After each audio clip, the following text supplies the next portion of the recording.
Hello दोस्तों, नमस्ते, प्रणाम। मैं आशा सरगम। हेलो दोस्तों, नमस्कार, प्रणाम, आदाब, सत श्री अकाल। मैं पुष्पा जी सरगम आप लोग सामने एक लाचारी गीत लेकर आए। हम लोग सुनिए, जैसा भी लगे कमेंट बॉक्स में जरूर बताइएगा।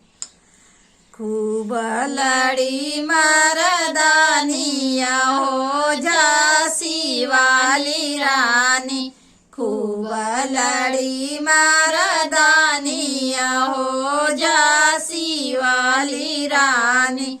बागो भी जीती बगैचा भी जीती, बागो भी जीती बगैचा भी जीती। निबुला पर मारे निशानिया हो झांसी वाली रानी, निबुला पर मारे निशानिया हो झांसी वाली रानी। खूब लड़ी मरदानिया हो झांसी वाली रानी, खूब लड़ी मरदानिया हो झांसी वाली रानी।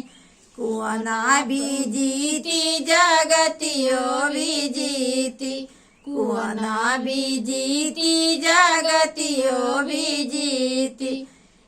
बल्टी पर मारे निशानाया हो झांसी वाली रानी, बल्टी पर मारे निशानाया हो झांसी वाली रानी।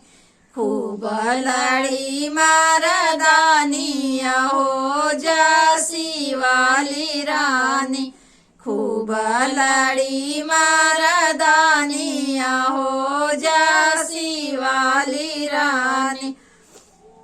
कोठा भी जीती अटारी भी जीती, कोठा भी जीती अटारी भी जीती।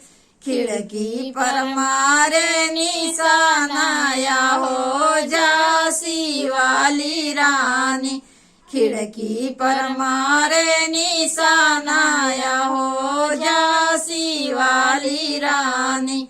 खूब लड़ी मरदानिया हो झांसी वाली रानी, खूब लड़ी मरदानिया हो